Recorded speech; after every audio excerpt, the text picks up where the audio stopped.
when protests break out in countries with bad relations with the West, Venezuela, Russia, Iran perhaps, it's usual for the government of that country to blame it all on US interference. So they say, oh, these protesters, they're just paid by the Americans, they're just armed by the Americans. We don't have to listen to them. In fact, we're going to violently repress them. Obviously, that's a helpful argument for a government to try and make, to delegitimize protesters as traitors, as opposed to people seeking liberation. I think it's often deployed with great cynicism. It also, though, sometimes is true. The chief foreign correspondent at Fox News dropped this bombshell this weekend. After that took place, President Trump told me the United States sent guns to the Iranian protesters. He tells me we sent them a lot of guns. We sent them through the Kurds, and the president says he thinks the Kurds kept them. He went on to say we sent guns to the protesters, a lot of them. And so a number of headlines here from my conversation with President Trump. And we gave them all guns. So this is the Iranian protesters. Now, I don't actually subscribe to the idea that anyone protesting the Iranian regime in January was actually just a sort of paid up CIA stooge, right? I mean, clearly we know that Mossad has a lot of people in Iran, and so there was presumably some agitation by outside powers. Clearly those protesters, it seemed, helped Trump, or helped Netanyahu actually persuade Trump that now was the time to go in and sort of fight this stupid sort of war of choice. So there was clearly an interest for some foreign intelligence agencies to try and sort of increase the significance of those protesters, maybe use adjunct provocateurs to try and sort of encourage the state to repress them and then create sort of international outrage. I'm sure that happened. I'm also absolutely certain that there are loads of people who took part in those protests who are very, very brave people who want freedom, who want more economic security, right? So dismissing them all as sort of American stooges, I think is wrong. But if you have the president of the United States saying we gave loads of guns to the protesters, right, it's hard to then call that a conspiracy theory. Trump followed up today with more comments to the press about US military support for the Iranian opposition. They don't have guns. You know, we sent some guns, but the group that was supposed to give, which I said would happen to my people, I said it, I called it exactly. We sent guns, a lot of guns. They were supposed to go to the people so they could fight back against these thugs. You know what happened? The people that they sent them to kept them because they said, what a beautiful gun, I think I'll keep it. So I'm very upset with a certain group of people, and they're going to pay a big price for that.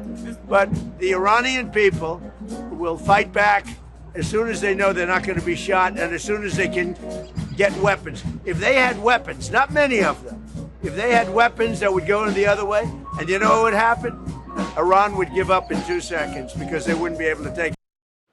I mean, again, that's Donald Trump saying we are going to actively try and foment a civil war because we are going to arm the opposition so that, you know, the next time these protesters go out on the street, they can shoot at the security forces. And how do we think that's going to go? Is that going to be a vision for a new democratic and flourishing Iran, or is that going to be a recipe for balkanization, especially if he's giving it to an ethnic minority, the Kurds?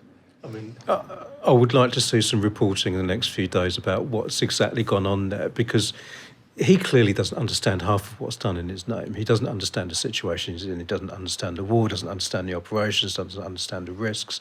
So I'd like to know what the true story is here beyond these kind of strange quotes. It's incredibly dangerous for the Iranian people and incredibly dangerous for protesters for him to be saying this, though. I mean, he's basically given the regime its pretext for further killing, you know. And I mean, these protests are a real social phenomenon. They're entirely authentic. You know, there may be sort of infiltration and there may be, you know, foreign intelligence agencies doing this and that.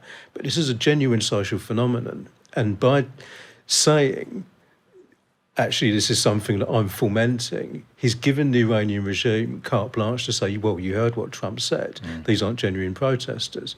And they can kill a few hundred, few thousand more on that basis. So it's incredibly irresponsible.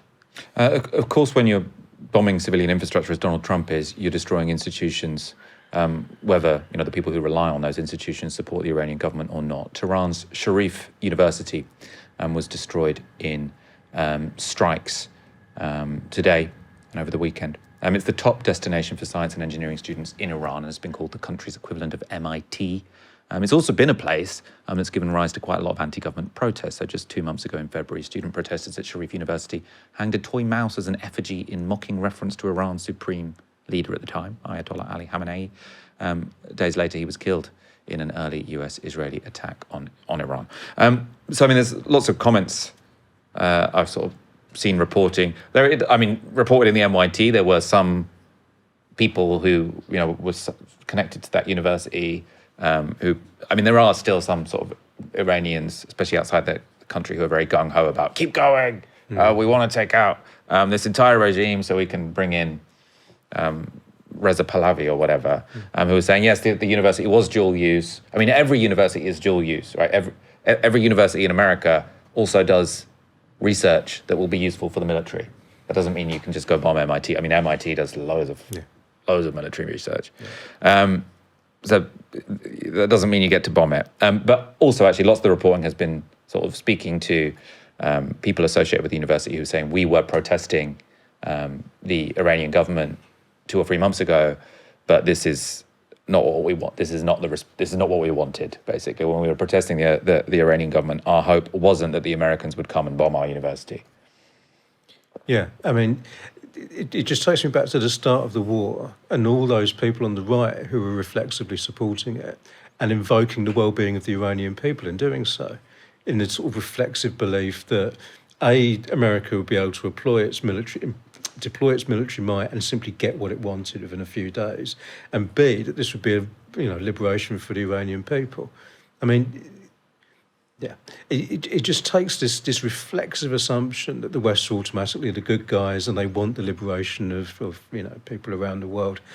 Just think about who Trump is and who Netanyahu is for 5 minutes, for 5 seconds, and that's not what they're thinking about. And there's nothing surprising about the fact that they bombed that girls' school, that they're bombing civilian targets, that they're threatening to destroy the entire society. This was never a liberation war, but it's just interesting how people will, at least people on the right and often people on the centre, will just reflexively go to that assumption.